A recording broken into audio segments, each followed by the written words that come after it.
Another great overtake in this Grand Prix. Oscar Piastri wins for the first time in Formula One. It's a McLaren 1-2. Nico Hülkenberg, 239 starts and a podium finisher in Formula One. Lewis Hamilton is off the road and out of the race. Barging through is Charles Leclerc. And Max Verstappen will return to the top step of the podium. And the Grand Prix is underway. You are listening to the F1 podcast here with me, your host Nathan, with my co-host Mustafa. We're going to be starting off today at 2:30, but we will be going to 4 o'clock after today. We're just going to do today since there is no other podcast going on for the day, and then we'll switch to more relatively better time for us there. So how are you doing, Mustafa? Pretty good. How are you? I'm doing not bad. So did you watch the Grand Prix this past weekend there? I did indeed. I missed some of it because I decided to sleep in. This is why I do not like having these Formula One races going on at 6 a.m., but what can you do with time zones? So I want your personal thoughts on the recent Grand Prix there in Italy. What are your thoughts on it there? I mean, it was pretty boring for the most part, but good laps here and there. It wasn't too bad. I think the interesting part is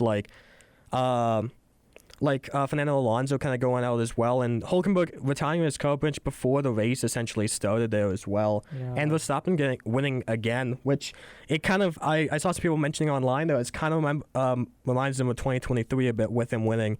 So I want your personal thoughts on that though. Well, the Red Bull's always been an aerodynamically efficient car. So I guess they did trim the rear wing. You could see it. They trimmed it from Friday, but it worked for them. He got the fastest lap in qualifying of all time and the fastest race time too. Oh yeah, it's Verstappen is probably if not top 5 for F1 racing, if not probably not the GOAT, but definitely will likely be in that conversation once he kind of retires there as well. Honestly, it was a pretty good race and there was definitely some surprises there. Even looking like the standings there too. Hadjo got up, what was it, 7 spots there? Yeah, I think he was out in Q1. He started from the pit lane technically because he changed his engine. So he got back up to, I think, P8, P9 by the end. Yeah, and that was the first time that he actually got out. He didn't get past the first qualifying, which is pretty surprising, too. It kind of shows that he's definitely going to, in my opinion, he should definitely be either in that, Red Bull spot next season if they kind of improve the Red Bull car to where it's just not just for Max, but just for a second driver as well. I don't think he should leave. If they give him the offer, I don't think he should take it. I think he should stay at Racing Bulls for another season. Well, yeah, look what happened to Yuki there. He was doing so well there on the Red Bull car there before, on the Racing Bull, sorry, before going to the Red Bull, and that Red Bull car really messed him up. Yeah, it's quite the handful to drive. Even Liam Lawson, who Lawson probably shouldn't have gone that Red Bull spot to begin with at the start of the season, but even he's doing better in the Racing Bull than he did in the Red Bull. I mean, Tsunoda almost got lapped. You could see when Verstappen passed the line, Tsunoda was only 10 car lengths in front of him. Oh, yeah. And, I think, again, it comes back, I don't know, that entire team right now is a big issue where, Red Bull, they have a number 1 driver. It's clearly Max Verstappen, but they are having an issue finding at number 2. And I don't think they're going to win a Constructors Championships for a while until they find that number 2. I don't think the number 2 is anywhere near happening. You're even, I'm going to be honest with you, I'm looking at the overall standings, and they slipped from 2nd down to 4th. You now have Ferrari and Mercedes over top of them. Ferrari, everyone's been joking about Ferrari all season there, but they've been at least consistent. Yeah, their pit stops haven't even been that bad this season. They've been pretty good. They've been relatively fine. I know everyone jokes about them, but they've been honestly not bad this season. You can talk about the double DNF literally twice this season, but again, they've been honestly pretty consistent. Yeah, and their strategies haven't even been that bad either. Hamilton's had a couple good ones. Leclerc's had a couple good ones. Leclerc's in 5th right now. Hamilton's in 6th, though I think a lot of people would want to think Hamilton be higher, but definitely having McLaren kind of in that 1-2 situation. I think next season, if McLaren's car gets slower, I think we're going to have a more competitive championship. I think realistically for next season, it's probably going to be Mercedes and Ferrari. Because there's been rumors that the Honda power unit's a bust, and there's also rumors that Audi's bad. And Red Bull, let's be honest here, they're probably going to be pretty bad next year too. So I think based on luck, it's going to be Ferrari and Mercedes. I want to talk about the Mercedes there, because we know that the number 1's going to be George Russell. He's not bad, and I think it makes sense him being the number 1. But that number 2 spot, I think, is like I could be wrong. I think they might have re-signed Antonelli, but at this situation, I'm not sure what you do. Antonelli is very inconsistent right now for a rookie, and though he is 18, and definitely his ceiling is really high, his floor has been really low, and for being in such a great car like the Mercedes, you would expect him to be more consistent. Honestly, if I was Mercedes, I would put him in the Williams and taken Sainz for my team. Because they did that with Russell. They threw him in the Williams for a couple of seasons, and when he came, he was much better than they just thrown him straight into the Mercedes. I think a question here is like, Hadjar, for example, is a free agent after the season. If you're a Mercedes, do you get Hadjar as your number 2? Honestly, out of all the current drivers on the grid, I would probably take Hulkenberg's committed, so you can't get him. So I think I'd probably take maybe Albon, if you can get him out, because he's pretty good. I think Albon is actually signed for next season. Yeah. With the Williams. But, like, I want to talk about Williams a bit, too. They've been good this season. Weren't they the worst team last year as well? No, I think the worst team last year was probably Sauber. I think Sauber scored like 4 points. Oh, no, I think it was... I'll check that in a second here just to confirm. But, yeah, they had 4 points last season, which... let's talk about that for a second here. It's impressive how well they've done this season. Like, even just taking away Hulkenberg's podium, which is impressive, like, Bortoleto has been a perfect number 2 for them. It was Kick Sauber with 4, Williams with 17, and RB with 46. Those were the bottom 3 teams last season. Racing Bull has actually been just better this season, too. They have more points this year than they did last season. Just to make sure that, they have 48 last year. Right now, they have 61. That's insane. Yeah. They've been so well this season so far. And that comes again to the question is that, like, they have good drivers there. Like, Yuki Tsunoda was not bad for them as well. Hadjar is definitely been good for them. Lawson has been okay. He hasn't been the greatest, but he's at least been able to have some good races. Yeah. And I think, again, this comes down to, like, if you are Racing Bull, like, Racing Bull can't really do much because the best jobs are going to go to Red Bull. Because Albon described the Red Bull as front-endy. So when you're playing a video game and you max the sensitivity, that's what he described it as. And most young drivers can't do that properly. What I love about the season so far is that it's just... Last season, it was McLaren, Ferrari, Red Bull, Mercedes dominating everyone. And then you had Aston Martin there in 5th with 94 points. And then you had, like, it was a big drop-off, essentially. This season, there is a drop-off, but it's just not as big. And I think what we're seeing right now is that even though the season isn't over yet, McLaren's domination, because of that, it's now led to the smaller teams, the more lower-ranked teams, doing better this season. Yeah, it helps that Mercedes and Red Bull are really a one-man show. For sure. Well, I will say one thing. Antonelli hasn't been too bad, but that's the question there, too, is that Antonelli is a big question mark for Mercedes. He is definitely a project they need to work on. And I think if you're Mercedes, the question comes down to this. Do you go with another season or 2 of Antonelli and develop him into your number 1 of the future? Or do you try to go for a championship now and sign someone else? I think with 2026 and the engine regulations and the fact they're probably going to be pretty good, I would keep Antonelli, but I would put all my eggs in the Russell basket and pray to God he can actually do a full season title fight. Like, I think he's definitely got that in him to succeed on that next level. Russell, I mean. But I don't know. I think with there being more drivers next season, it's definitely going to be a bit more difficult for him to do that. Yeah, because I think Tsunoda's probably going to get fired. I think they're going to fire him. You think Tsunoda's going to get fired in the Red Bull? Yeah, I don't think... Maybe not. If Horner was still around, he definitely probably would have got fired, even though Horner was pro-Yuki. But I think the Lauren Mecchi might be a little bit nicer and less firm, as Red Bull's been known to be, but I question what his mental state is right now, because he knows he's on borrowed time. Well, that's the thing is, Yuki was good on the Racing Bull, but once he went to the Red Bull there, that definitely, it became more of a challenge for him there. Yeah. And I think that's the issue that just comes back down to Red Bull's entire issues, is a number 2 driver. They don't have someone, they need someone at the start of the season. Like Perez last season, and like even before that, like he was fine. Like he was pretty much put on like the spotlight as like he's the issue of the team. But now that he's not there, you clearly see he isn't the issue. They actually need someone like him, a guy who, even though he was inconsistent that last season a bit, he was at least a better number 2 than what they currently have. Because the issue with Perez is starting in, I think, June of 2023, he started highlighting handling problems that the Red Bull intrinsically had, and Red Bull didn't listen to him. So by the time they started listening to him, it was too far gone. Exactly. And again, that leads to issues Red Bull has. Is that Red Bull, they need to figure out the car so it's not just made for Verstappen. Verstappen can drive anything. I mean, last season and for a bit of this season, Verstappen was getting 4th and 5th. It's too hard for him to drive at some points. Yeah, exactly. So I think if you are Red Bull right now, what do you do? Because if, like, do you go after someone like a rookie like Antonelli? Do you bring up Hadjar or keep Tsunoda as your number 2?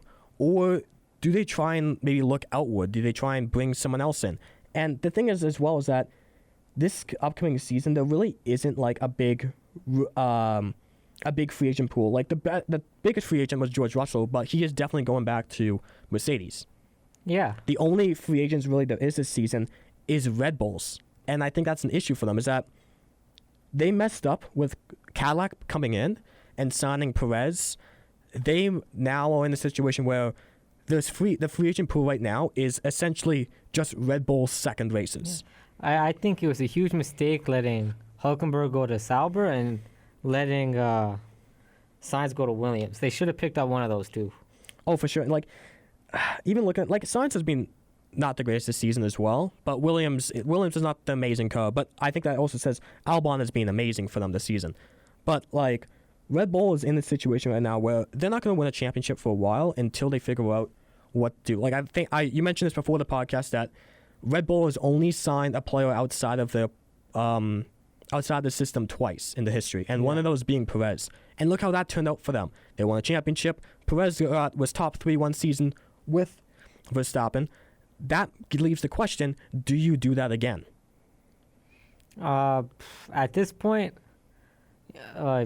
you can't go to IndyCar because most top IndyCar drivers said no, except Colton Herta signed for Cadillac as reserve. So IndyCar is basically closed. They probably won't get a World Endurance Championship driver because last time they did that, he did pretty badly too. So at this point, tough it out. Like, they're not, I don't know what, if you're Red Bull, you're kind of screwed at this point. There's not really much you can do. Red Bull screwed in general. They fired their longtime CEO and team principal. Their store car designer left. Honda left to go power a different team. Wheatley left to go to Sauber. There's not much left. I think Red Bull made a mistake of putting all their eggs in one basket when they had Verstappen as the number 1. And since they've done that, they've just I think that's an issue with a bunch of teams where they always they focus on the number 1. But then when you look at a team like McLaren and Ferrari, we know they have issues because teams usually are used to a 1-2 system with a starter and a backup driver. But when you look at those two teams, they've done really well when they have two number 1 drivers. Though there is internal issues, look where they are. They're 1 and 2. They're 1st and 2nd in the league right now. That's the question, is if you're Red Bull, do you try to do that or do you stick with what you currently got? Because even when Mercedes had Bottas, he did finish. He's qualified in the top 10 for every single race he started. He had 103 Q3 appearances in 103 races. I think he definitely would have been a good signing. I think because he is 35 right now and he's more seen as a reserve driver. So in my opinion, I don't think he would have been a solid number 2. Because in my opinion, I think Hadjar, in my opinion, is probably a better number 2. But I think for the challenges that Red Bull has, he would have been better. For sure. I think when you look at the Red Bull, in my opinion, I think next season they should go with Hadjar. But they need to fix their car so it's not just focused on Verstappen. But they need a car to be focused on the number 1 and number 2 driver. Talk to Tsunoda, talk to Lawson, talk to Hadjar, and see what you can do. That Racing Bull car has been doing good for Tsunoda, Hadjar, and Lawson this season, but that Red Bull car has not been. So yeah, most of Tsunoda's points were scored in the Racing Bulls. Exactly. I think he's only scored once in the Red Bull. I could be wrong. I think he scored twice. He got a 9th, and I think he got a 10th.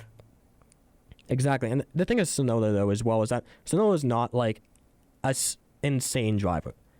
I think when you are one of those top teams, the way Red Bull is making the lineup is very similar to all the more lower ranked teams.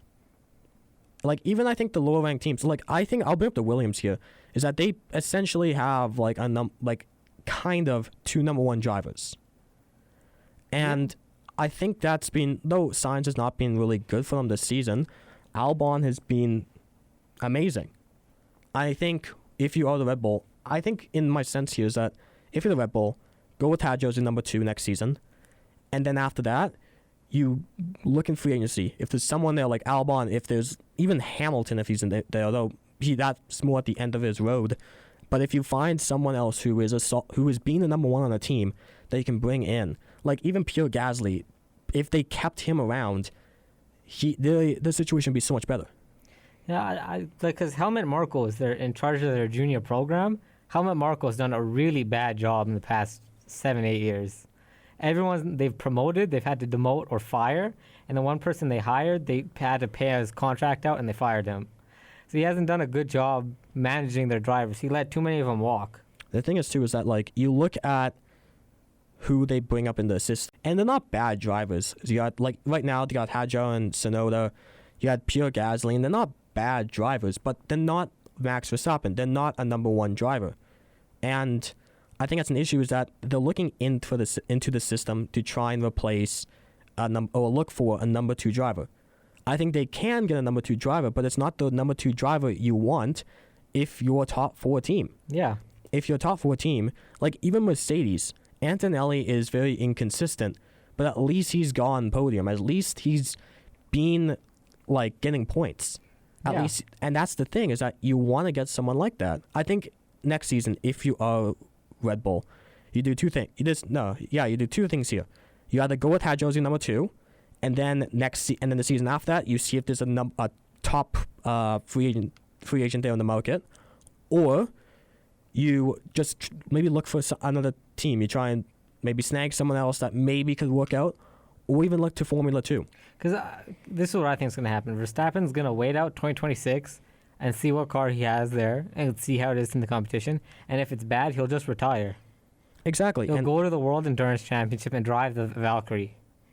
Exactly. And like, they're in a situation right now where their entire team is reliant on Max Verstappen, but then you got teams like McLaren and Ferrari who, even though their jobs are not better than Verstappen, they're at least good. Like, I think McLaren's car is so good that Piastri's the best driver of the season so far.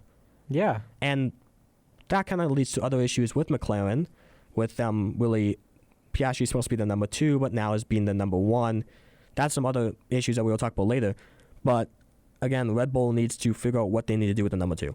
Because right now, they're in a really tough situation where they are just going with Max Verstappen and hoping a number 2 does well, and it hasn't worked out. And they could pick up someone like Hadjo, who has been good this season. But the thing is, you look at like Tsunoda's history then with the Racing Bull, then going into the Red Bull, and you see that he just drops off, and that will likely happen if you do the same thing with Hadjo, and that's what it seems like he thinks will happen as well.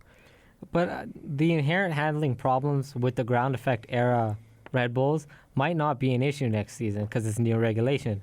So the inherent issues that drivers have with the Red Bull might not be an issue next season, and Tsunoda might be great. Exactly, and I think that's the thing as well, is that like, do you stay with someone of your system, or do you try and pick up someone else in Formula 2 or somewhere outside of your system? I think 2026 is a big unknown, so they should keep Tsunoda just to see how he does in the 26 car, and then make a choice based on that. That's true, but I think the risk is that if you go with Tsunoda as your number 2, you have to know that you're probably not going to win the championship next season. Max Verstappen could win individually, but as a team, that constructor is probably not going to win. I think the teams realize that the chances of them winning the championship next year are pretty low, because rumors have it Mercedes have a great engine, so it's probably going to be a Mercedes driver winning it if it's true with the great engine. Very likely. And like, I think the winners next season is probably going to be, again, either McLaren again, or you're going to have Ferrari if the drivers can, if they can solve a lot of the issues they got, or again, it'll likely be a Mercedes because of these, with this like new engine coming in for them.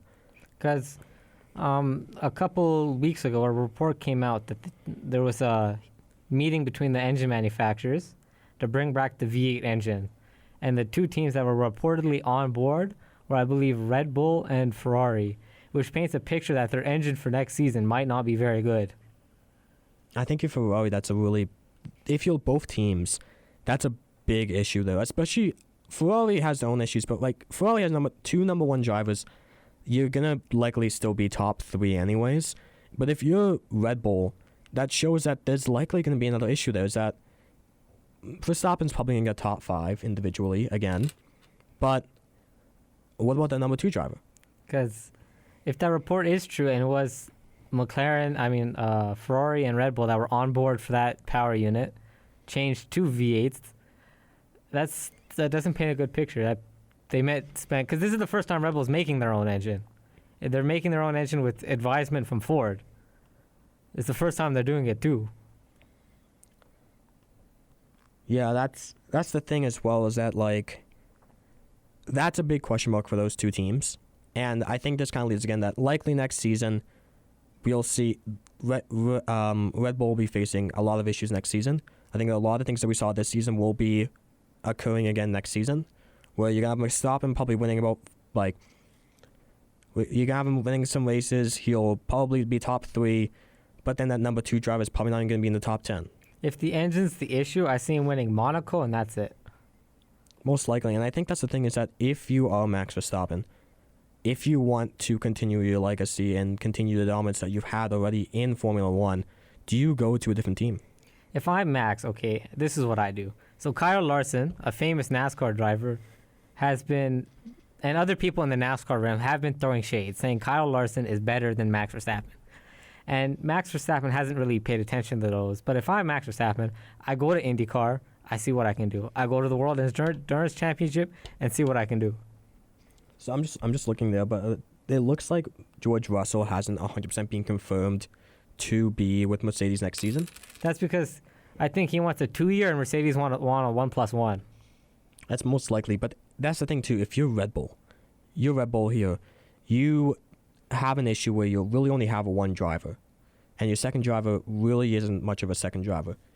Do you try and balance on that situation where you try to pick up Russell, or if they haven't figured out Antonelli's contract, do you swoop in and grab him, even though his inconsistency he can still probably get top 10 individually with Red Bull? If you are Red Bull, do you do that? But if you are Red Bull and you call Russell, how are you going to convince them? Hey, buddy, we have a slower car. Right now, you are number 1 at your team. We are slightly slower than you, but you will be comfortably a number 2 driver. Would you want to take that chance? That's a tough one, because as well, it's that like individually you will not be the number 1, but you're now in a situation where your team is guaranteed top 3, maybe even guaranteed top 2 in the Constructors' Championship. If you are George Russell, do you want to do that? It comes down to this: do you want to win individually, or do you want to win as a team? Plus, if Mercedes do have the strongest engine next year and they are the fastest car, because that's what Hamilton did in 2014. He looked around. He had a contract offer from Red Bull and a contract offer from Mercedes. He looked at what they had in 2014, and he took that package. I want to go over to another team here who's been struggling all season, is Alpine. Their team really isn't. They're having a lot of issues. Pierre Gasly's their entire team. He is a decent number 1, but he really hasn't been amazing this season. But the car really hasn't been giving him any favors. And they have an open slot for the team next season. What do you think they should do with the open slot? Well, considering they're becoming a customer team and they're losing their work status because they shut down their engine department, I think personally, by 2027, Alpine's sold anyway. I think they're going to sell out to maybe not an American. I could see a Middle Eastern company trying to come in and do it that way. But as well as that, if you are internally and you are trying to save Alpine here, you want to keep them going, you want to keep on their legacy going, do you try and go for a driver here? Because I think they're in an issue right now is that they are screwed next season if they stick with what they currently have. And like everyone was probably saying at the start of the season that Kick Sauber is probably going to be the lowest team, and they've been so much better than what people expected. They hired the right people. Mattia Binotto was a horrible team principal, but he's a damn good engineer. So they hired him as an engineer. That's the thing as well, as like Sauber's been good this season, and I think Sauber is gonna do good is probably gonna be decent next season. But back to Alpine though, is that who do you see yourself picking for that number 2 spot? If you had to pick who would be the second driver on Alpine, who would you pick? If Tsunoda becomes available because he gets fired, I'd pick Tsunoda. But if Tsunoda does not become available, honestly, I just throw stuff at a dartboard and see what happens. Because I'm gonna be like Duhan was the number 2 at the start of the season, and then got replaced. But I don't know. I kind of agree with you there. You go with either Tsunoda or Hadjar, maybe. But I don't think it's likely Hadjar will be. I think it's likely he will still be in the Red Bull system. Because Colapinto is getting better. He was better at the Italian Grand Prix than he was in past races. But he's still, granted, the car is probably not points scorer capable at Monza anyway. It's underpowered. So I think at Monza, Colapinto did the best he could. Yeah, and I think, I don't know, they're in such a weird situation if you're Alpine. And as much as we say Red Bull, what are you going to do with that number 2 spot? What are they even going to do in general? At least they have Max Verstappen. At least their car is still probably top half. That they're going to be top half anyways. They're fine. Realistically, their car is probably the second best of the season. It probably has been. Like I could be wrong, but I think in straight lines, their car is the fastest. It's them and Ferrari in the straight line, but even at a aero-focused track like Jeddah, where cornering is the big thing, they were still fast there. For sure, and I think this, like, back to Alpine here, I kind of agree with you. I think you got to go with a guy like Tsunoda, but the thing is too, is that Tsunoda, he has been struggling a bit in that Red Bull, even though the Red Bull is still pretty good. Do you think Tsunoda would do better than he currently is in the Red Bull if he was in the Alpine? Probably not. Probably not? Because he'd probably be a little worse. Like, again, like that Racing Bull car is definitely better than the Alpine, and he's been honestly good. He scored, like what? I think he got, like when he switched over there to the Red Bull? It was after the first 2 races, but in China, when he was with Racing Bulls, he had a horrible strategy. And that's why he was in the points in China, and they messed up his strategy and he was no longer in the points. Yeah, he finished 16th. But he was running in the points for a good chunk of that race. Yeah. And Australia, he scored points. He got 12th in Australia. Oh. He scored points in Bahrain. There you go. So I think, personally, he'd probably doing a little worse. A little worse than he currently is in. Yeah, I can kind of agree with that. Though, I think it's kind of tough right now. Like, you look at all the teams here, and I think that's a big issue, is that there's such a giant, like, gap between the top races and the bottom races. There's not a lot of those races in the middle. Like, I think a few races probably in the middle is probably like, probably Sainz, Albon's probably in the middle, Fernando Alonso is probably in that middle area as well. Like, there's a few players definitely in that middle area, but the thing is, there's none available next season. Because even 2 years ago, there were a lot more of those middle tier drivers. You had Bottas, you had Perez, Hülkenberg is still there, but most of those drivers got fired. Exactly, and like, I'm looking at like who's available for next season, and again, it's the only ones available next season is either reserve drivers or one of Red Bull's drivers if Mercedes brings back Russell and Antonelli, which is likely going to happen. So I think a lot of those, like, right now, the only constructors right now that are looking for players is Red Bull needs that number 2, Racing Bulls needs drivers, which they'll probably just bring back what they currently have. Mercedes needs drivers, which, again, they'll probably just bring back who they currently have, and Alpine needs number 2. With Alpine, at this point, just stick with it, man. Part of the reason why Doohan was so bad is they only gave Doohan like 5 races. If you gave Doohan more time, he probably would have scored points eventually. He had 6 races, and he retired this car twice in that. His highest, but he wasn't bad. I'm looking at, like, his highest was 14th, his lowest was 17th. He wasn't bad. He was below average, but in a car like Alpine's, where it's not really good, he hasn't been bad. I guarantee you, if Doohan never got fired, he would have scored points by now. Exactly, and I think, okay, this could be a bit of a stretch here, but if he doesn't get brought back for Alpine next season, or if he's maybe wants to try and be a number 2 somewhere, do you think he'll go to Racing Bulls or Red Bull next season? I think Dune will try and get any way back onto the calendar. If that's Racing Bulls, that's Racing Bulls. He'll go where he gets hired. I'm going to be honest with you, any team other than Alpine is probably better for him at this point. Like, doesn't matter if it's like Red Bull or Racing Bull. If Mercedes, for some reason, wants to take him over Russell or Antonelli, which is highly unlikely, I think like he's going to do better anywhere else. I think, personally, if he doesn't get a seat in F1, I'd say go to IndyCar. Personally. Well, let's look at what's going on for the next race here coming up in Azerbaijan. What do you expect to happen this next upcoming race? Ferrari has good straight line speed, so I could see them being there. McLaren, their strength is probably going to be the second sector because their strength is middle to high speed corners. So that's after the castle all the way down. So they're probably going to be good in Sector 2, and Sector 1 would probably also be McLaren. Sector 3 could be Red Bull or Ferrari. Alpine's probably going to be pretty bad there. Williams could probably run well. They're pretty good in a straight line. Mercedes, if it's too hot, struggle because they don't like hot conditions. Yeah, I'm just looking at last season here, and Leclerc won pole last year, and then top 3 is Piastri, Leclerc, and Russell, and fastest lap was Norris.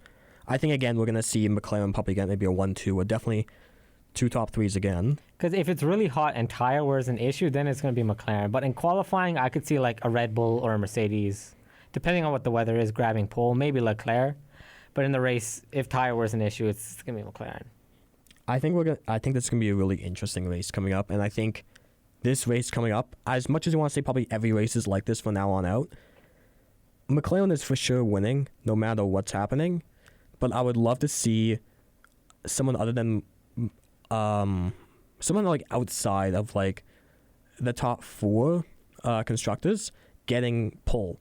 Like we've seen it again. We saw Hulkenberg getting it. We saw Hadjo get it. I would love to see someone else get that there. I think personally, if we look at the remaining races and how Lando Norris has to close that 31-point gap, I don't think he'll actually close the 31-point gap. Because right now to do that, he has to outscore Oscar by like 3.5 points per race, which he hasn't even done yet. 2, I think Oscar is going to win at least 3 of the remaining races. So that I don't think Norris is actually going to shut down that gap, unless Oscar DNFs, which is highly unlikely because his last DNF was 2023. No, I agree. I think Piastri at this point is guaranteed the win, unless he completely drops off. Yeah. Norris is probably going to get for sure number 2 by the end of the season. With that, Verstappen's probably going to be number 3, unless something happens and Russell somehow goes insane and gets top 3 consistently. I think Russell has a good chance in Vegas. It's cold. Mercedes prefers cooler conditions. I could see them doing well in Vegas. I want to talk about some teams that have been doing well this season compared to last year. So again, Kick Sauber's been so much better this season than they have last season. Last season, they only got points once. This season, Hulkenberg got pole. Their team has just been... Podium, not pole. Sorry, podium, my bad. Their team, they had Hulkenberg and podium. Bortoleto is being... Honestly, Bortoleto probably should be Rookie of the Year this season. You know what? I wouldn't be surprised if Bortoleto got a podium by the end of the year. I'm going to be honest with you. There's so many rookies this season, and it's amazing because you look at the future of F1 right here. You have rookies like Hadjar, you got Bortoleto, you got Antonelli, and you have just so many, 5 rookies this year? I believe so, yeah.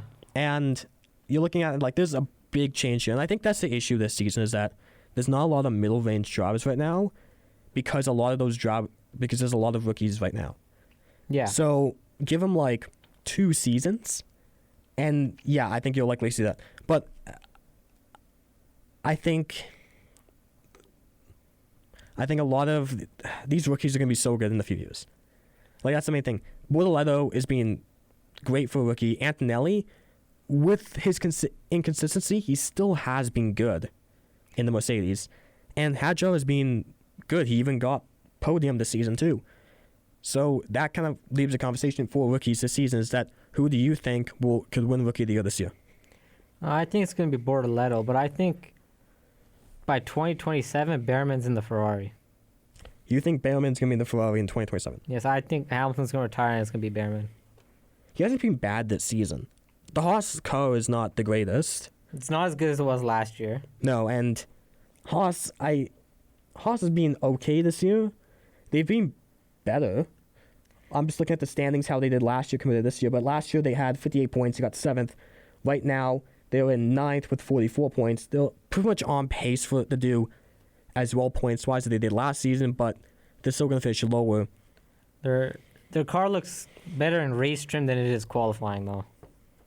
An interesting thing about Haas, though, is that with Cadillac coming in next season, who do you think is the American car? Well, technically, Haas is barely made in America. Most of the parts, they buy as many parts as are allowed in the regulation off other people. Their chassis is made by Dallara. Not much is actually made by themselves in-house. It's a couple of parts, but most parts get outsourced. Of course, the factories are not open yet, but Cadillac did say their intent is to fully make the car in Indianapolis eventually.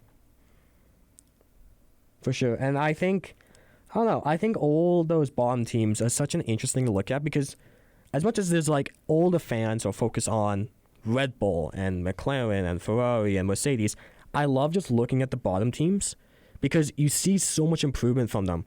Like Haas has been pretty, even though the car is worse this year, they've still been pretty consistent and have decent drivers. Yeah.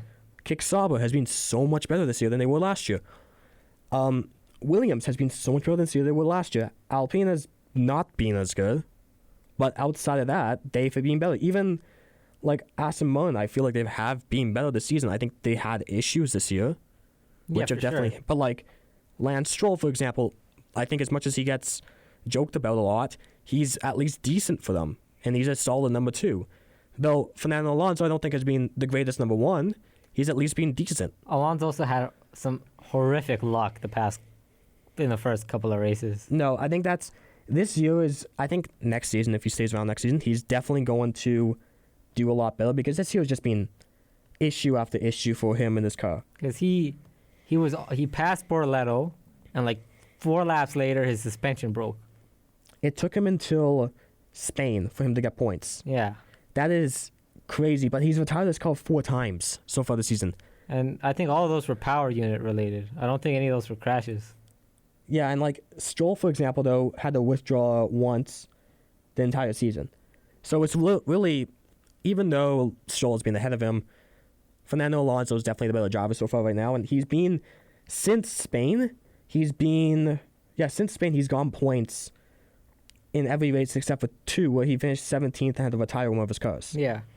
Like, even Stroll, since then, has gone points in 3 of those races since Spain. Yeah. He's not... I think when you look at Aston Martin, they're a solid middle range. They're in that situation where the drivers are going to be, every other race, they're having to drive in the top 10. I think that switching to the Honda power unit is going to be a big thing. And rumors say that power unit is not very good. So next season could just be another painful Honda year, like it was in 2015-16. DNFing every other race. For sure. And do you think, though, Aston Martin, right now they're in 5th right now. They're in 6th right now, behind Williams. They were in 5th last season. Where do you think they're going to finish next season? I think Williams basically, after the first 6 races, had a monopoly over 5th place. Everyone was so far behind them after the first 5-6 races. But everyone else has kind of had a come up, and they haven't. But that's also because they stopped upgrading their car after the first 5 races, and everyone continued to upgrade their car. So I could see Williams losing that 5th place to Aston Martin, realistically. Next season or for the rest of this season? For this season. For next season, I could see Williams going back to their 2014-15 form, getting P3, P4. Williams, I want to talk about Williams a bit here. It's impressive how well they've done this year. Last year they were not good last year. They had 17 points. They were in 9th place. Both of the drivers got double points only once the entire season. And now this season, they're in 5th place. They're so much better. Well, that's what happens, for one, when you hire the right people. 2, you actually maximize your opportunities. Last season, they didn't do much maximizing. I want to talk about Alex Albon. He's in 7th place right now, individually, and he's only gone points. He's gone points in every race except for 5. In those 5 times, he's retired this car 3 times. If you take those out of the equation, he's only not gone points twice. Yeah, see, I think that's roughly the same as Hamilton. Hamilton had his DSQ, his DNF, and then he finished like 12th in Hungary. Yeah, that's really it. Like, I'm looking at that. Like, other than the retirement car and that disqualification, he's gone points in every race except for one. Yeah. And I think Albon is really in a similar situation than that, but in a worse car. Yeah. And like, Sainz has not been really good this year. He's been in 18th. He was pretty consistent at the start of the year with getting a lot of points, usually being in that like 8 to 10 situation. Like, up to Monaco, he's gone points in. He retired his car, points 14th, retired his car, points in 4 straight races, 14th, and then points again. But now he's been in that situation where he's just been outside the points. Well, the past couple of races for him haven't even been clean. Zandvoort, which would have been a great opportunity to score points with, both Ferraris DNFing and stuff like that. He crashed. He had issues. And then this race, he also had, granted, this time it wasn't deemed his fault. Behrman got the penalty for it. He had another collision. Sorry, who are we talking about here? Sainz, yeah. Like, Sainz, he's been not bad this year. I think, again, it really just comes back to he's driving the Williams. He was in the Ferrari last season. He was good in the Ferrari. Now he's in a weaker car, a slower car. But he hasn't done bad. Like, I think a lot of the things were like, look at Bortoleto, Behrman, Sainz, 16th to 18th in that standings individually. But that does not really reflect how they've actually done. Like, Lawson is in 15th right now. But is Lawson really a better driver than Bortoleto, Behrman, or Sainz? Probably not. And that's the thing. It's like, as much as it, like, you look at the standings and you see like, oh, here's Bortoleto in 16th, Behrman in 17th, Sainz in 18th, it's not a reflection of how they actually do. Yeah. You really got to look at the races. Look at how the positions do. Look how good the car is.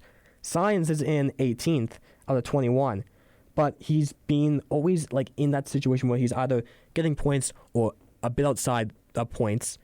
And with that as well is that he's in a much weaker car than he was last season. But speaking of that, Bortoleto has qualified in Q3 for the past couple of races now. He is getting better. He definitely is. And I think definitely upgrades to a car and just that I think him just getting more comfortable being in that seat. He's getting better. And I think Bortoleto is one driver where I think give him a few seasons and he's your number one driver. Like, I think he's not going to be like Norris or Piastri or Russell, but I think see him more being like, he'll likely be someone like Hülkenberg or Albon or Fernando Alonso in like this season. Because like as much as I love Hülkenberg, he's probably only got 1 or 2 more years left in the tank. He is like 36. Like he was always like a reserve driver for a few years as well. For most of his career, he was punching above his weight. He was at Force India, which you'll learn about eventually, but Force India was broke. They had no money. He spent a couple of years at the factory Renault team. He was never given a chance in a proper car. Yeah, last thing. He's 38 right now. I'm going to be honest with you, once his contract with Kick Sauber is up, when they're like in Audi next season, once that's up, he's probably done. Depending on how Audi do, if Audi are championship contenders, then they probably get rid of him. But if they're middle of the road, 5th or 6th, I could see them keeping him around. Kind of leading into that, how do you think Audi's going to do next season? Like they currently have Kick Sauber's drivers next season, Hülkenberg and Bortoleto. Do you think they're going to do better how Kick Sauber's been doing this season, or do you think they're going to do better? I don't see them finishing above 4th, for one. I think they will have power unit issues. I see them retiring 4 or 5 times with power-related issues. And I see a couple strategic blunders and operational issues, but I see 4th or 5th. 4th or 5th. Okay, my question is this. If you think they're going to get 4th, what top 4 constructors do you think is going to be below that? Either Ferrari or Red Bull. Ferrari or Red Bull. I can disagree with the Ferrari. I think the fact that they have 2 number 1 drivers, I think they'll still be up there. But I can definitely agree with the Red Bull there. It just comes down to if Verstappen can consistently do how well he's been doing in a weaker car. Because I think realistically, Ferrari will either do really good next year or really bad, no in between. It's either top 2 or 6th or 7th. And that's the thing, too. I think I'm celebrating this a bit, but I want your opinion on this. Even though you are a Ferrari fan, how are you feeling about the top 4 teams not like except McLaren. How do you feel about them not doing as good as they usually do? Well, okay, well, Like outside of being a Ferrari fan. okay, they made fundamental changes to their suspension design this year, and it didn't work. The whole season they've had ride height issues and have had to raise the ride height on the car, and their big suspension upgrade that was supposed to fix it didn't fix it, and the operation window is too narrow. The back end is unstable. It was good when it was raining at Silverstone. It was good, and then it went dry and it was bad. In mixed conditions, in rain or colder weather, it'll probably be pretty good. But overall, those suspension changes didn't work. But how do you feel about those teams doing weaker and then some of the bottom teams like Williams and Kick Sauber doing better? And do you see that continuing? Well, some of the times Ferrari have done bad, it's purely because they left the calls in qualifying too late, so the drivers never got a clean run. Or the DSQ, for example, that's on them. I think, here's my thing. When it comes down to those teams up there doing worse, I'm more of like a neutral. I have no particular team I cheer for. Rather, I kind of see myself kind of going for whatever, like if Hulkenberg is getting podium, if Hadjo's getting podium, I'm cheering for that. I think it's great to see teams or drivers outside those top 4 teams succeeding. And I think right now is that if one of those top 4 teams drops out of the top 4 next season, that will be huge for F1 and for the future of F1. Because I think a lot of these races are like that, where they're clearly dominated by the top 4 constructors. Yeah. And each of these other bottom constructors, they're not hoping for, we're going to win the Constructors' Championship this year. We're going to get top 3. No, they're cheering for, we want to race to try and get podium. We want to race to get points. We want to do better than we did we want to do better this season than we did last season. And I think if there was an opening where these teams these like constructors can do a lot better than they did the season prior and maybe even get into the top 3, would be amazing. I think if Audi is able to do it next season, that'll be surprising. I think it comes back based on the drivers, but if the car is good enough for it, that's amazing. And I think Williams right now, with Albon doing as good as he is great, not just for Williams, but for Formula One. Yeah. And I don't know. I think looking at the teams this season, I think with Cadillac coming in next season, I think we're going to see a lot of, outside of Alpine not doing really as good, I think we're going to see a lot of these teams. I think it's going to be a while until we see a team do absolutely terrible. I honestly, last place for next season, I could totally see being Alpine. I think it's likely. It really just, again, it comes down to the car and the drivers. Because right now they have Pierre Gasly, and who do you really have outside of that can score points?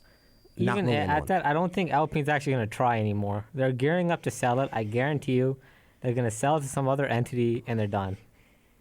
Let's talk about next season here with Formula One here, because with Audi getting Kick Sauber and with a new team being Cadillac coming in, how do you see next season looking? Well, let's start with the top teams. I think McLaren will not be as dominant as they are this year. I have a feeling Mercedes is going to be in the title fight. Ferrari might do worse, but Hamilton will do better than next year than this year. Red Bull will be more or less the same. Maybe Verstappen won't win races, but he'll still be doing the best he can.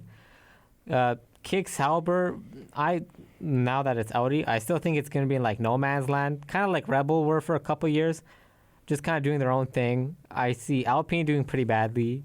Cadillac, I see doing mixed bag. I say Cadillac will have a really good second half of the season, but a really bad first half of the season. I already said Alpine. Racing Bulls, more or less the same. Williams, I see them doing pretty good because they started development of their 2026 car before a lot of the other rivals that they have. And they're keeping the same drivers too. So I think for the first 8 races, they'll be amazing. But once teams start bringing upgrades and stuff, I could see them faltering. Aston Martin, it's hard to predict. It all depends on Honda. If Honda's able to deliver something, they'll goat it. But if Honda disappoints, they're screwed. They have the money, so they're in a situation where they're kind of fine. But I think a question would be is once Fernando Alonso's contract is up, Lance Stroll will probably be around. I heard some things that he wanted to leave. If he does leave, let's just say that hypothetical. I don't think it's likely going to happen. But if Aston Martin went for new drivers after next season, what do you think they'll do? Well, they have the reserve driver, so I would hire him because that's the whole reason he's there. And then maybe Bottas, if he becomes available. Perez, maybe. I'm gonna be honest. I don't know if Perez will be much available next season. Like, I think For like 2027, I would say the reserve driver who's currently there and Bottas. Bottas would be an interesting one because he was really good for a while with Mercedes, and now he's more seen as a reserve driver. More, or even if that, like a number 2. Do you think next season, with Perez, with Bottas, how do you think they're going to do individually? I think Bottas will take a little longer to get up and running, because Perez still wants to prove himself that he could still do it after his exit with Red Bull. So I think Perez will be better at the start, but 8 or 9 races in, Bottas is gonna start chugging along. How do you think, standings-wise, let's go top 22, like 1 to 22, where do you think they're going to finish up individually? 12th and 14th. 12th and 14th. I can kind of agree with that. I think I might go a little lower because I think some of the rookies this year might do pretty good next season. I think Bortoletto will do probably better next season. I think Antonelli will be maybe not yet, but there'll be talks of him being in that conversation of being a possible future number 1. And I think Hadjar, depending on where he goes, I think he'll likely be in that conversation where he's definitely in that like 15 to, or like not like 15-ish, but in that like middle of the range kind of area where he could even be slightly higher than that. What I think is that I can maybe see, I think, I can't really say exactly where I think they will be, but I think individually we might see them, I think maybe 13th, 16th-ish, maybe slightly lower. I think it just depends on how the car is. I think most of their points are going to come from one race where everything just kind of goes wrong for everyone else. Like a Silverstone or a Zandvoort. Something goes wrong for everybody else, and then that's where they'll get most of their points. Kind of like what happened in China where like you had 3 drivers get disqualified, and that benefiting a lot of the other drivers there. Yeah. It's probably going to be... I could see it being Silverstone again. Someone spins, this person crashes, and they bag a good result. Looking into next season, if we kind of are in agreement where it's likely next season will be between McLaren and Mercedes, more or less, how do you think Antonelli will do next season? Because realistically, Mercedes, if their car is on pace with McLaren next season, if McLaren gets worse and Mercedes gets better, Russell is probably going to be top 5, more or less. Right now he's in 4th. I think it's likely he'll be top 5 again. Where would you think Antonelli will be? I think if the title fight is McLaren and Mercedes, I could see Oscar going back-to-back championships. Then I could see Russell in 2nd, Norris 3rd, Antonelli 4th. I think, actually, that's an interesting one, Antonelli in 4th. I would probably put Antonelli, like right now Antonelli's in 8th. He's He's below Albon, but above Hadjar and Hülkenberg right now. I think, more or less, I see Antonelli probably being like 6th-ish. I think it really comes down to how Ferrari does and how Verstappen does. Because I'm picturing the 2017 season, but replace Ferrari with McLaren. That was Hamilton, Vettel, Bottas, Raikkonen in that order. So I just swapped the Ferrari drivers for the McLarens. That's a possibility. But another question would be, do you think, with Piastri's been amazing this season, and his development from pretty much being in a similar situation as like how Antonelli's kind of like how Antonelli's doing this year, or like kind of like how Albon's doing, to winning, like he went from winning I think 1 race outside the season to winning. How many races is that? 7 races so far this season? I think he has 9 wins total. 9 wins? Yeah. 7 wins. No, 9 wins in his whole career. In his whole career, yeah. So I think the question comes down to this. Is Piastri's success just purely based off the McLaren? Or could we see him be consistent with how he's doing this season? Like, not in the conversation that he's going to win again next season, but the conversation that he is top 3 next season. Outside of the McLaren car. I think even outside the McLaren car, he would still be... If you put him in the Mercedes, I'd still see him being top 5 in the standings. I think a big thing this season shows is that there's a big shift in the traditional top drivers and a lot of other drivers. I think Piastri is not seen as a top driver. Norris was never really seen as in that kind of conversation-ish. You had Albon, who is in 7th, surprisingly, in the Williams. And I think that's what this season's kind of coming to, is that this season we're seeing a big shift in the traditional top drivers and a new generation of top drivers.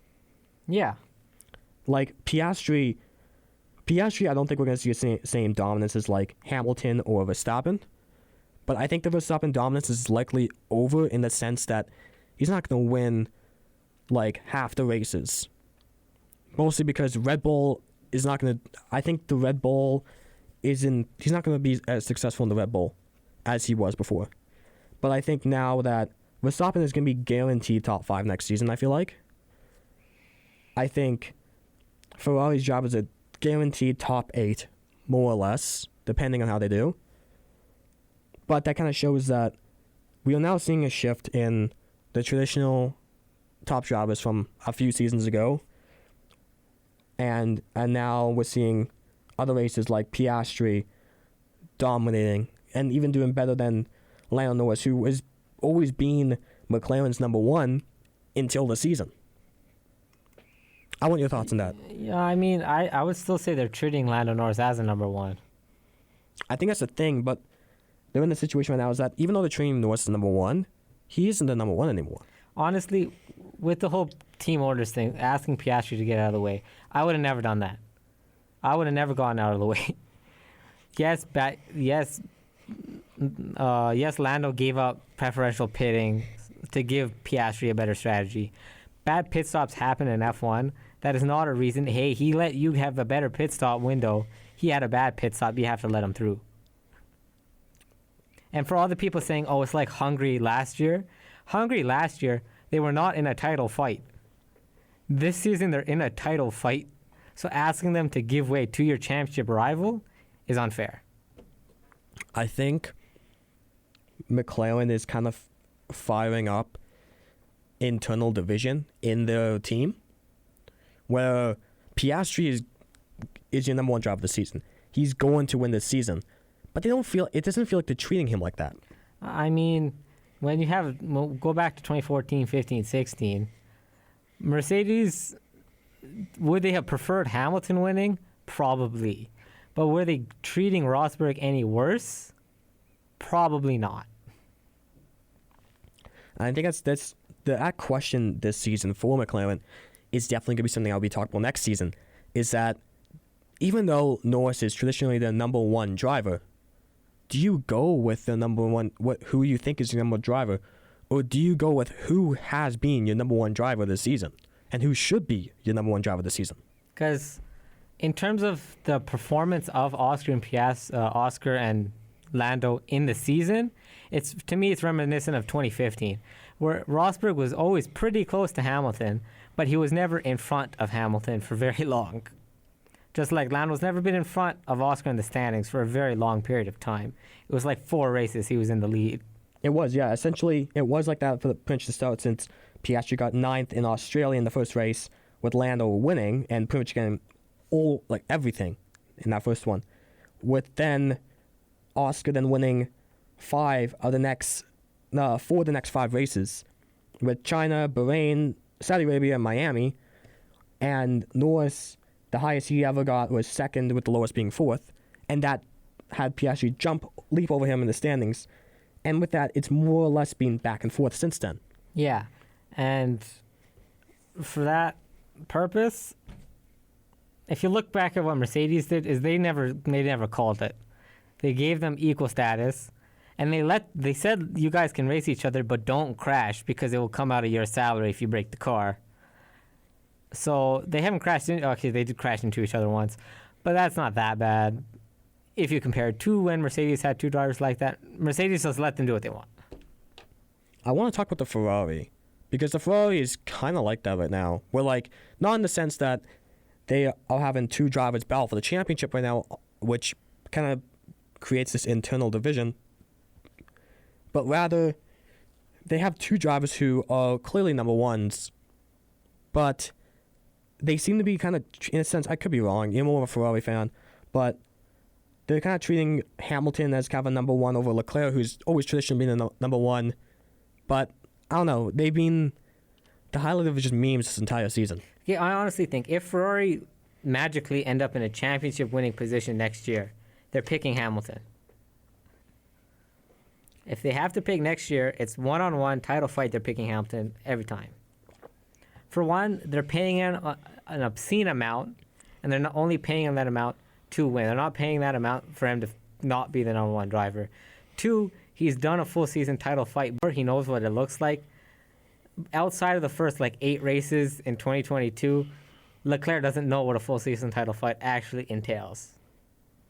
And I think that's the big conversation I think we're going to look to next season in McLaren, is they now have seen what this title fight looks like, and they're likely, more or less likely, going to be back at it next season. So if you are McLaren, you have to, in a sense, focus on that next season. You know next season there's likely going to be Piastri and Norris battling again. Maybe it's not exactly first, but it's likely that they'll probably both be top 3, top 4 next season. And they know that the job's going to be battling like that. And they're not used to that right now, because they've traditionally always had Norris maybe 5th or 4th, with Piastri likely being in 9th or 8th. But now, because you have both of them fighting for them number one, next season you have to expect that. I think personally next season, whoever wins the title this season is getting preferential treatment next season. I kind of agree with that, and I think it's likely going to be Oscar Piastri. And Norris is not going to like it, and his fans are going to say it's favoritism, whatever, but that's what it's going to be.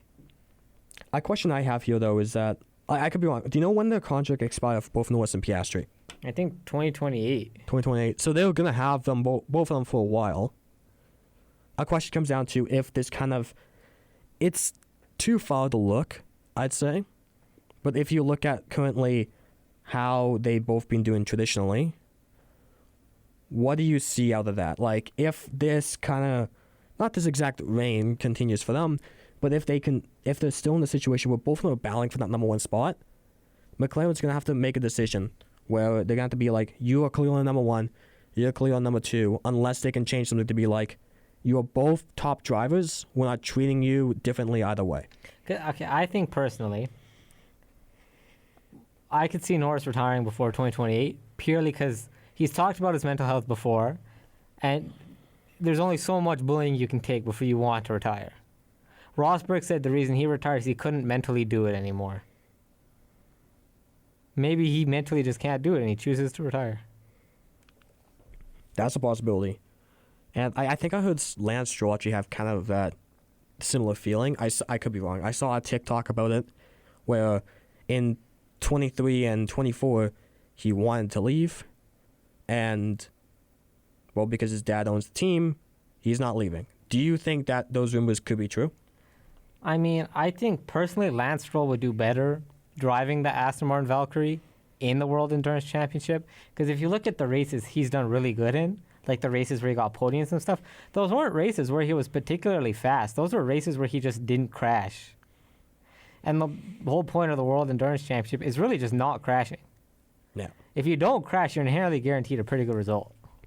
I want to know your thoughts on Lance Stroll, because again, he's always seen as a meme where he's not like a Nepo baby there. He's not as good. He's just there because his dad owns the team. But in a sense, this is just my opinion, I think he kind of deserves that spot because how he's been doing, even though he usually is, there's times where he ends up like, he had got 20th, he got 17th, and in Italy recently he just got 18th. But there's been times where he got 6th, he got 9th, he finished 7th in 3 of the last 5 races. He's overall not a bad driver. Yeah, he's never actually been a bad driver. It's just his mistakes get made fun of a lot more than his good races. No one talks about how he's the youngest front row sitter in F1. No one talks about how he's gone podiums. They all talk about the time he crashes.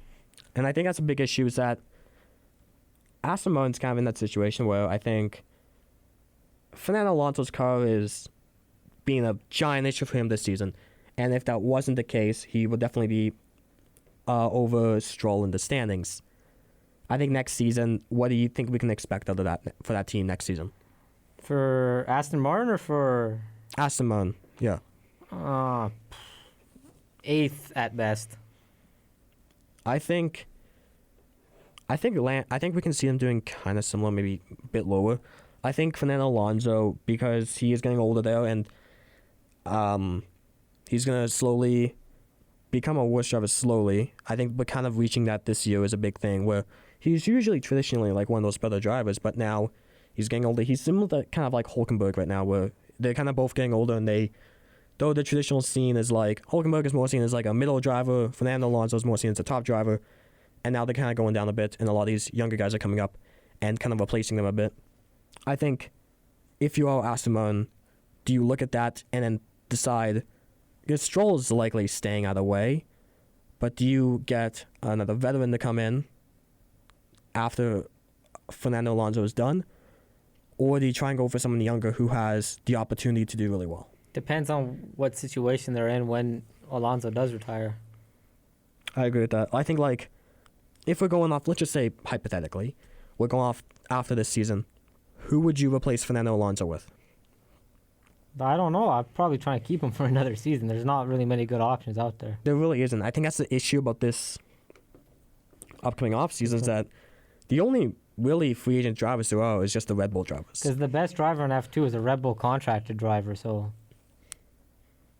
Yeah, it's just Red Bull drivers. There's not really much they can do. Yeah. Like, that's the thing about Alpine is that, like, there's nothing they can really do because all the current drivers right now are just drivers on Red Bull. I say, because the original regulations were supposed to come in 2026. I mean 2025, not 2026. So a lot of the driver contracts were ending in 24. Once they got pushed back to 2026, a lot of drivers signed extensions. Yeah. So that's why last year there were a lot of driver movements. That's why this year's been pretty slow. This year will be very slow, especially with a lot of rookies as well. Yeah. I think, again, this just kind of comes back to it that, like, even though Mercedes is probably just going to bring back the current drivers, same thing with Red Bull and same thing with Alpine, it leaves kind of this question that who is going to be the rookies next season? There really isn't going to be a lot, and I think any rookie... I don't think there will be a rookie next season. I think this likely there will be, but I think it's just going to be someone who will probably come in for like a few races just to replace someone who hasn't been doing well, and then they'll win rookie of the year. I don't think there will be a full-time rookie next year. I agree with that. There just isn't any space. Even with 11 teams next season, there's not really going to be any space. But then again, I do see Cadillac probably bringing in the rookie driver after next season. Yeah. For the 2027 season. I think it's more or less likely that they will do that. They'll kind of figure out, like, okay, who has been the best driver and who wants to stick around for 2027. They'll likely keep that driver and then bring in a rookie who has the potential of probably getting around 15th-ish, 15th, 16th-ish, and likely will develop from there. Yeah, I could see that. We're going to kind of wrap up our podcast here, and we will go, let's talk about the Azerbaijan Grand Prix here again as we wrap up. What can we expect from, even though it's coming up on September 21st, so it's at least about 2 weeks from now, which sucks because we would love to talk about this next week, but hey, what can you do? So I guess the question kind of comes down to, what can we expect next Grand Prix? I could see Max finishing on the podium again, and I could see him splitting the two McLarens. I could see him doing that. That's a possibility. I'm just looking at like the wins by year. You had Verstappen winning in 22. You had Perez winning twice in 21 and 23, and then Piastri in 24. I think I could see Norris making a mistake in qualifying, and that's why Verstappen's in front of him. I think that's a possibility too. I think again, this race really, if we had to say it, is probably going to be another McLaren dominance, no matter what. Both of them are probably going to get top 5. Yeah, but I could also see Leclerc being in the mix too. That's a possibility as well. He's historically run pretty well at Baku, and he got pole last year. I could see him doing it. Yeah, they got second last year as well on podium. I do agree with that. I think there's a possibility. I think this is going to be a big. My prediction for this upcoming race in Azerbaijan is that it's going to be Piastri winning. Norris and Verstappen are probably going to be both top 5 guaranteed. And I think somewhere in there, we're going to likely see Russell and Leclerc. Because of how well they did last season, I think that's likely that they'll do similar this season too. I could see that, yeah. I don't expect much else to really happen from this. I don't expect this to be much of a surprising Grand Prix, I guess one could say. Yeah, I can see that. I think it'll be more of a boring Grand Prix, but my hope is maybe someone from those, maybe either Antonelli or someone not in those traditional top 4 teams right now, gets podium. That's my hope, and I'm fingers crossed that something like that happens. Like Hedger and Hulkenberg getting podium this season, that's what I hope. Yeah. I'd like to thank everyone for listening to the podcast here on the first ever episode of YYC F1 with my co-host Mustafa. I hope you all had a wonderful time listening to us yap about Formula 1. And I think we're kind of excited for the next Grand Prix. We'll be back next week at 4 p.m. And I hope you all had a wonderful time listening, and we'll see you next week. Good night. Thank you. Another great overtake in this Grand Prix. Oscar Piastri wins for the first time in Formula 1. It's a McLaren 1-2. Nico Hulkenberg, 239 starts and a podium finisher in Formula 1. Lewis Hamilton is off the road and out of the race. Charging through is Charles Leclerc. And Max Verstappen will return to the top step of the podium. And the Grand Prix is underway.